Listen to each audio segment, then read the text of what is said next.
Welcome. Welcome. Welcome to First Parish Unitarian Universalists of Arlington. We choose. We choose. We choose to be A liberal religious community. Welcoming. Welcoming to all. We encourage each other on our spiritual journeys. Support one another through the changes in our lives. And challenge the excesses and injustices of our time. Called to love. To love. To love. And upheld by joy. We live our faith.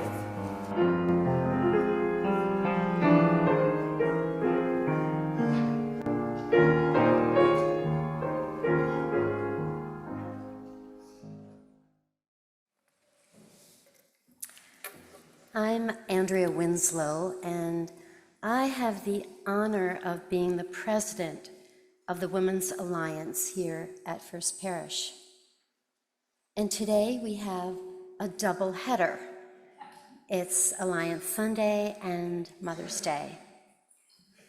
Some people find the workings of the Alliance to be a bit mysterious.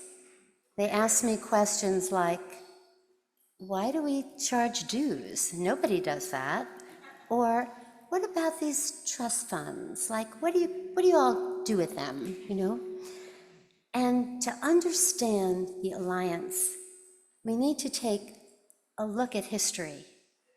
And in fact, something I really love about the Alliance, it's its connection to history, its connection to the women as they started to really band together over the course of history in our congregations. So the Alliance beginnings go back to the 1840s, when women wanted to be allies to the work of the minister, but they also wanted to forge a place of their own in a male-dominated world. The Alliance women banded together for fellowship and for service, and they started collecting the infamous dues. The dues, as they grew over time, the Alliance became financially dependent from the budget of the church. And this is true. What's that? Did I say, what did I say? Oh, sorry. Thank you all for jumping on that. I'm like, okay, and they became financially independent from the budget of the church. And it's this sense of fierce independence, financial or otherwise, that runs really deep in the core of the Alliance. And I cannot help but give a shout out to one of our sisters, Alliance sisters from years ago, Julia Ward Howe, who wrote the Battle Hymn of the Republic and also proposed a Mother's Day years ago. It wasn't a Mother's Day to give roses to your mother, it was a Mother's Day for peace. She wanted women to unite so that they would end war, so that we would no longer kill our sons and daughters. She believed in the power of women to do that.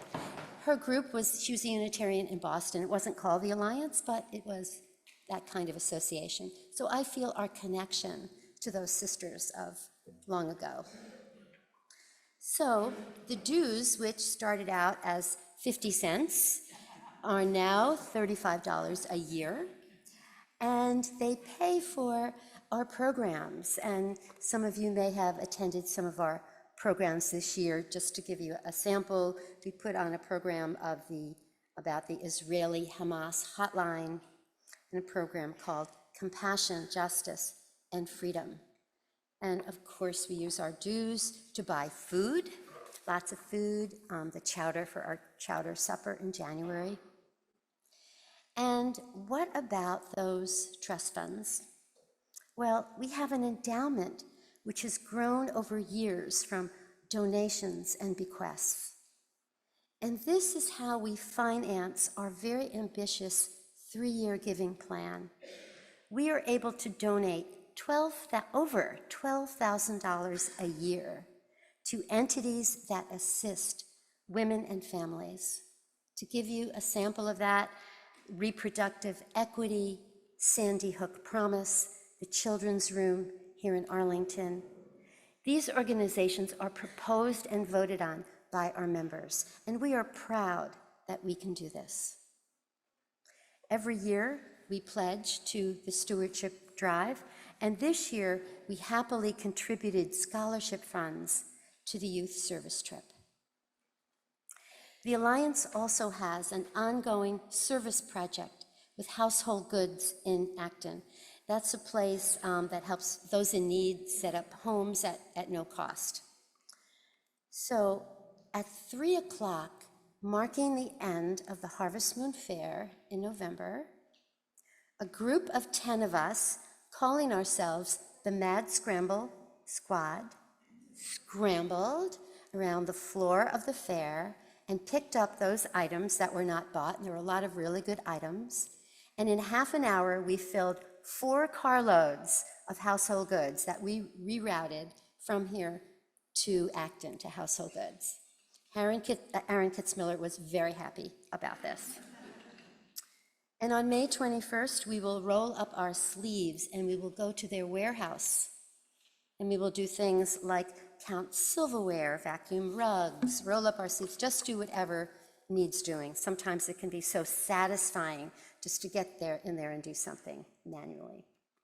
So the Alliance is open to anyone in our congregation who identifies as a woman. If you are not already a member, please consider joining us. We will have a table out in the vestry at coffee hour. And on this Mother's Day, the Alliance would like to give a shout out to the spiritual mother of all 450 of us, our soon-to-be retired minister, Marta Flanagan. I remember being in a meeting about 8 months ago, before the election in November. Marta stated that she was turning her attention to how she would minister to the congregation if Trump won. She was reading, she was writing, she was consulting with colleagues. I remember thinking, this event is months away, but she is preparing in case we need her. And we know we really needed her. I felt reassured and very, very grateful for our spiritual mother that day. And a shout out to another spiritual mother, our Reverend Tricia Brennan. As we know, this is her last Sunday with us. As we witness our UU values getting trampled in the world, she repeatedly reminds us that joy must run the machine. Without it, we won't have the energy or the uplift to fight the good fight. We are grateful to her for this message and for her healing presence these last few months. We will have a cake in honor of these wonderful spiritual mothers at coffee hour. Please come and take a piece. And this morning, we have invited Jory Agate to be our guest preacher. Jory is a trained UU minister, a teacher, and also a practicing psychotherapist.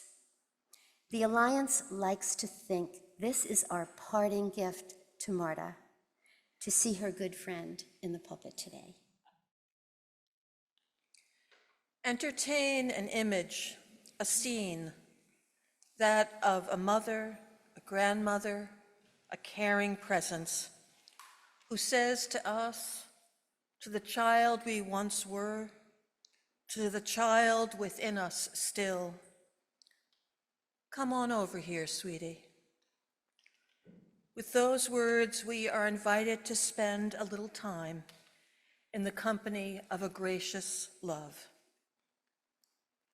And I wonder if prayer isn't like that, a way of spending time with a presence greater than ourselves, which does not fix, but listens, consoles, soothes us, and then pats us and pushes us on out of a nest and into a world of wonder, a world in need of our attention. Please join me in prayer, first spoken and then silent. Come on over here, sweetie. In prayer, we remember what is amiss in our lives and in the world, the divisiveness in our country, the violence in Gaza, Sudan, Ukraine, Myanmar, Yemen, Haiti. We pray for seekers of peace and the tellers of truths. We hold in our hearts those living with financial strain, job loss, and the terrible possibility of deportment. We think of a new pope and all religious communities in transition, including our own. Keep before us all the call to celebrate the good and to repair a world in need. Gracious love, strengthen those in need of healing, those recovering. Companion those making their way through a season of grief, who woke up this day reminded again of one not there. Hold close those facing the end of their days. We remember too those graduating, starting new jobs, moving, retiring, those contemplating a next chapter, knowing and not knowing what lies ahead. Wondrous love, ground and steady us all through change. Provide us with moments of solace and connection with others and with creation. Hear again the invitation. Come on over here, sweetie. We pray and ask to remember what has sustained us. Moments we knew the love of another, a trusted one, a friend. Times when another showed up for us, increasing our joy and easing our sorrow. We remember the consolations of our days, the exuberance of a toddler learning to walk, the warmth of a cat curled in our lap, an eastern bluebird landing so lightly on a branch. We remember beauty, lilacs that scent the air, peonies about to burst, sunshine that calls us out of doors, out of ourselves. Come on over here, sweetie.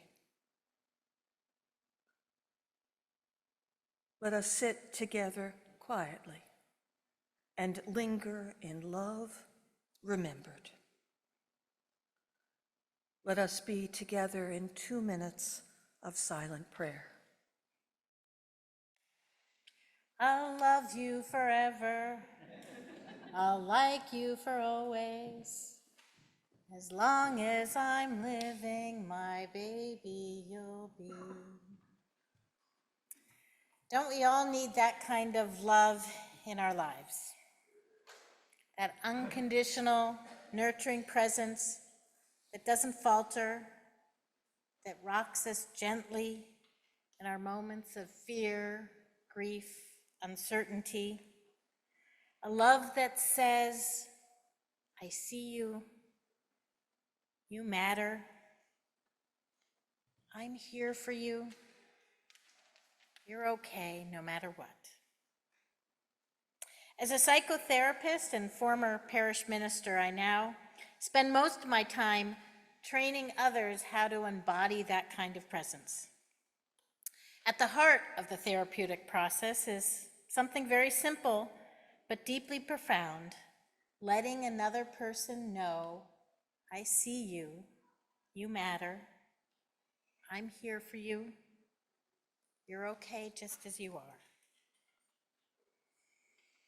This congregation holds a special place in my heart. Jeb and I were members here over 25 years ago when our kids were young and running through the parish hall. They were dedicated here. I remember Katie crawling under the candle table during the dedication, back when we had lit candles here, and trying to get her out. It's an honor to return to your pulpit here on Mother's Day. I'm here with my mother. A day when we celebrate those who've mothered us in all the ways that matter most. Now, I know Mother's Day can be complicated. Not everyone had that kind of mother who could offer that deep, unconditional love. Some may carry grief, loss, or longing from their relationship with their moms or with their kids. But I like to think of this day not as a celebration of mothers, but of mothering itself.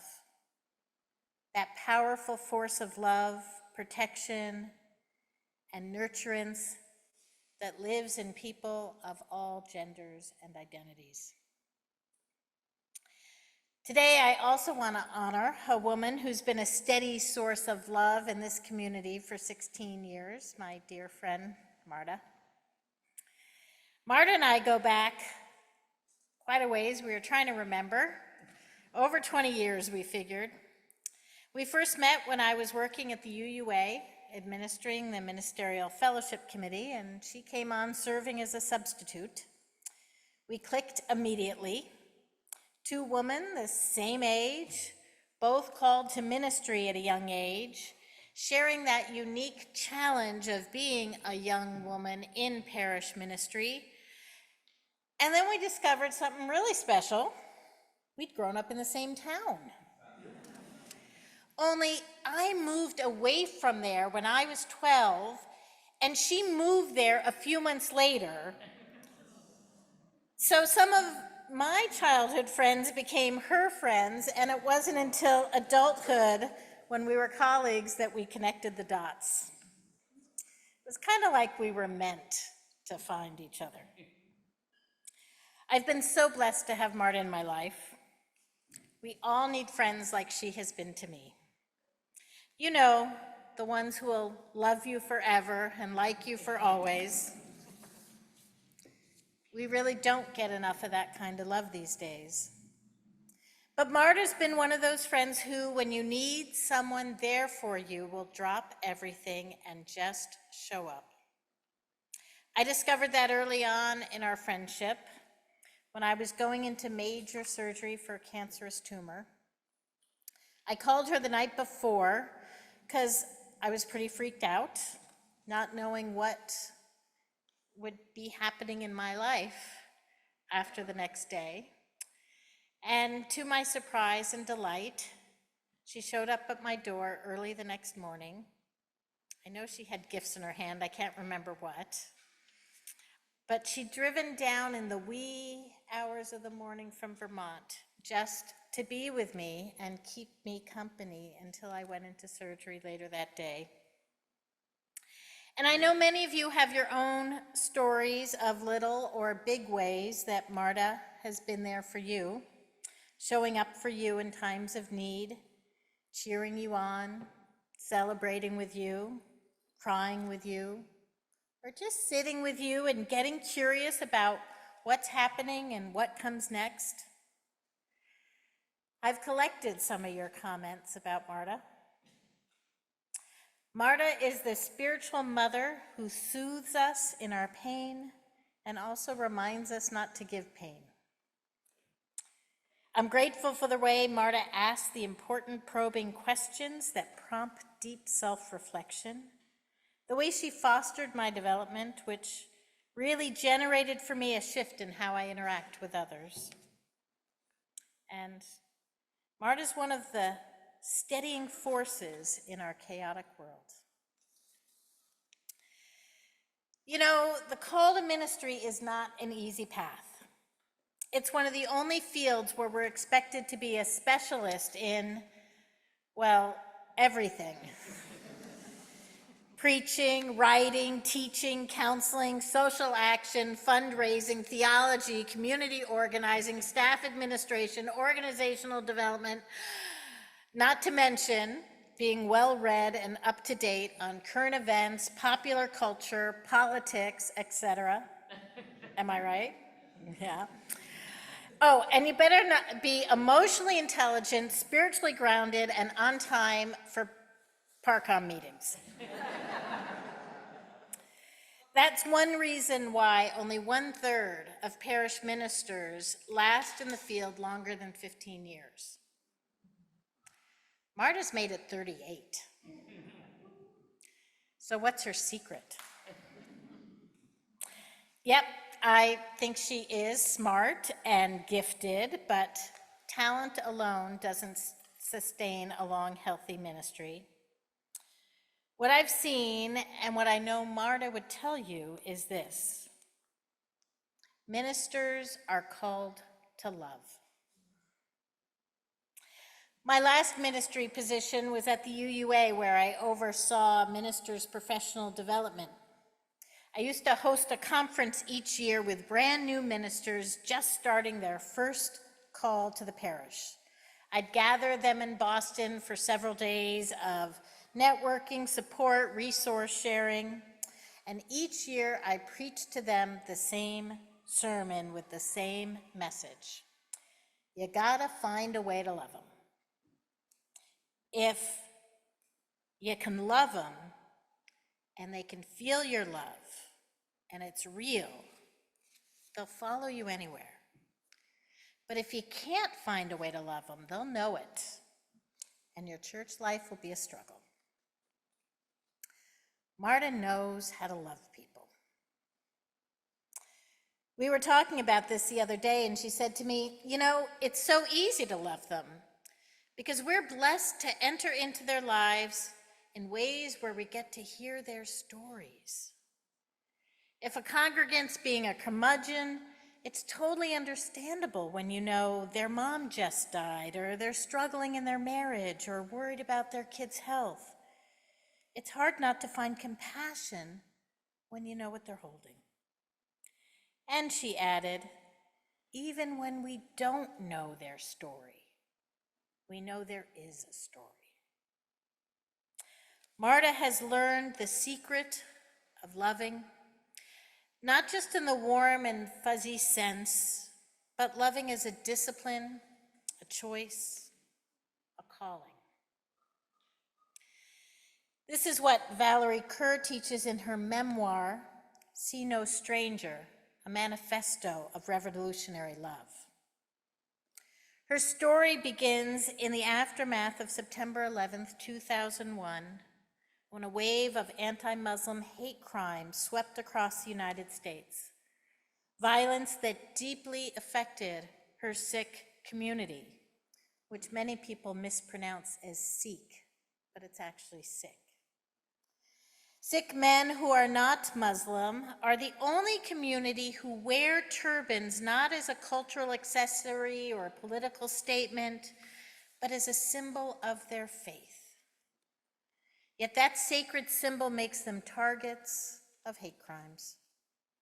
Just hours after the Twin Towers fell, Valerie's beloved uncle, Balbir Singh Sodhi, was murdered outside his gas station in Arizona by a man who called himself a patriot. Her uncle's only crime was wearing a turban. Valerie could have responded with hate, with vengeance.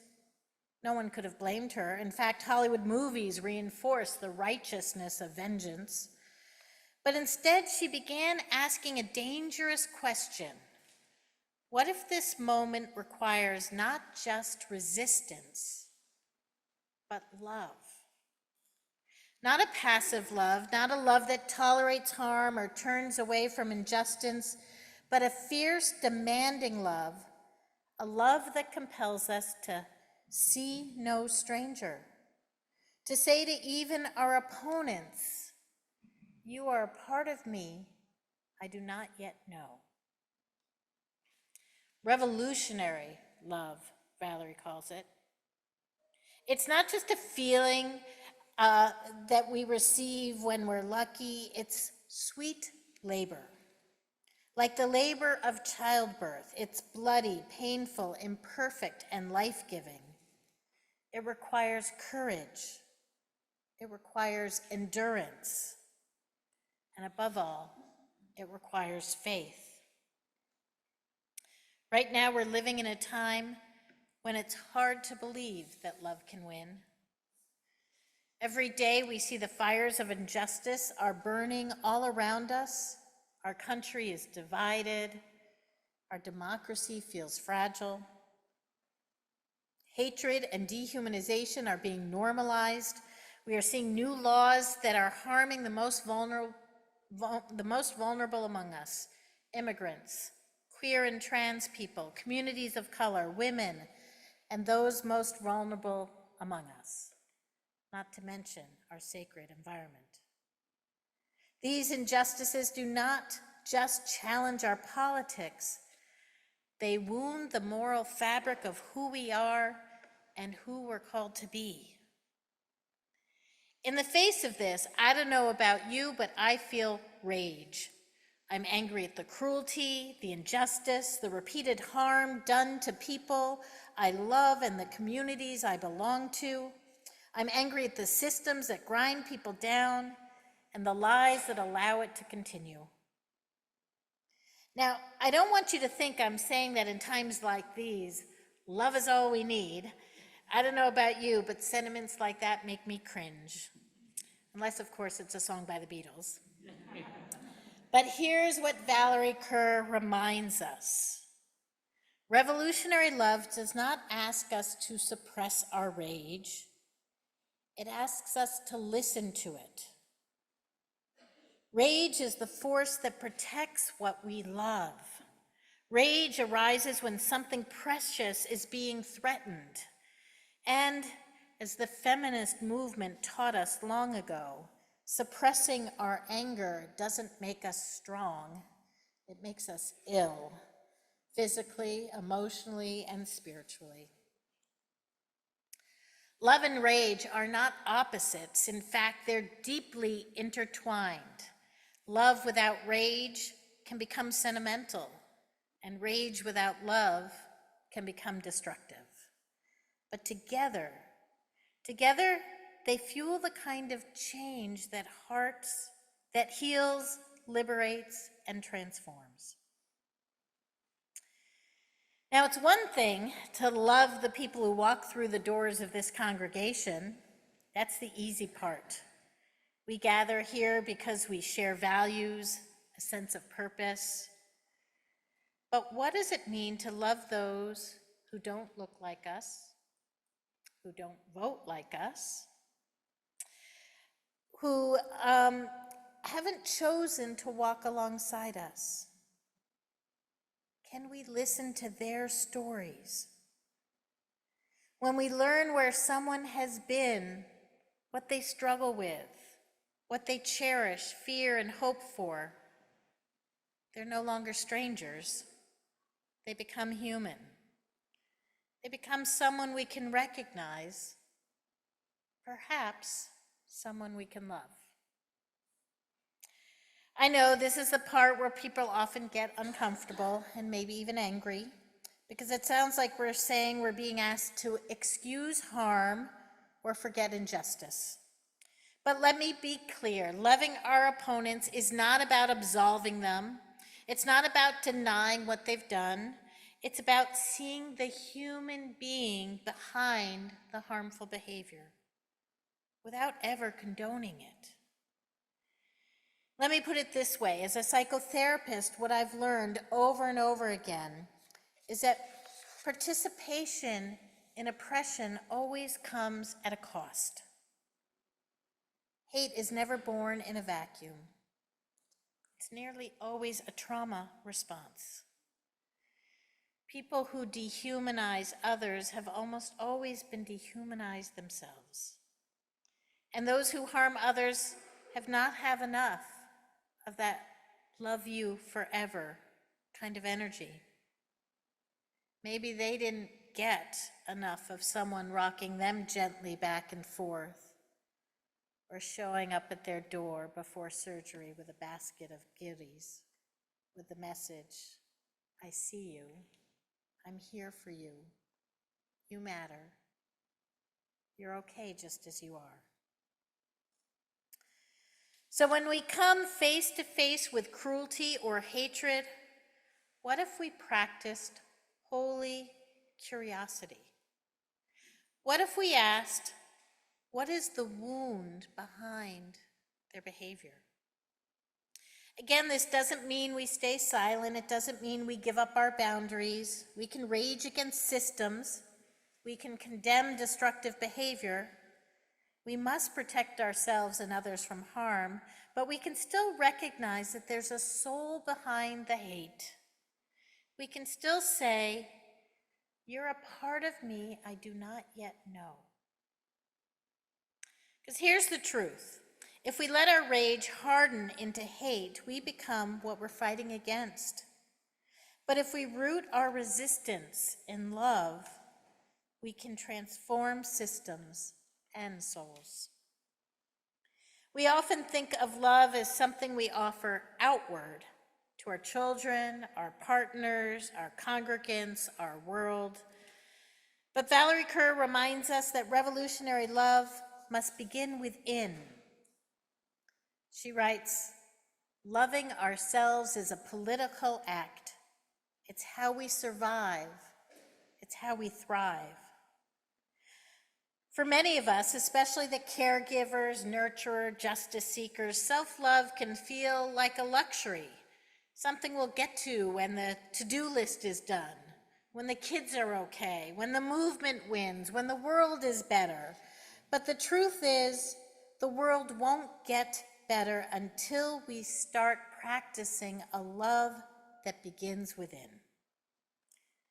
You see, loving ourselves isn't self-indulgent, it's sacred. Revolutionary love doesn't ask us to be martyrs, it asks us to be whole. When we care for ourselves, not as an afterthought, but as a spiritual priority, we return to the world ready to face what will come. Revolutionary love, she teaches, must flow in three directions: love for others, love for our opponents, and love for ourselves.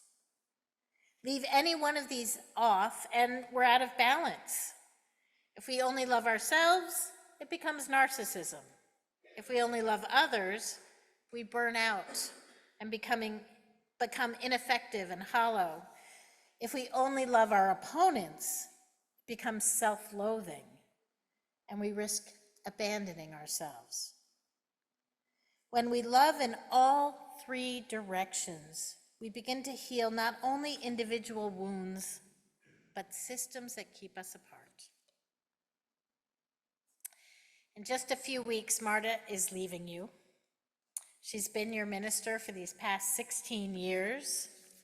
She's celebrated with you your joys and grieved with you your losses.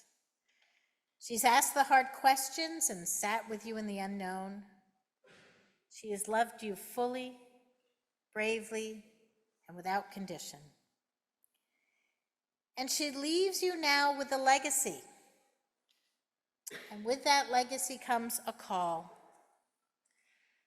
to love yourselves as boldly as you love others, a call to look at a stranger and say, you are part of me I do not yet know.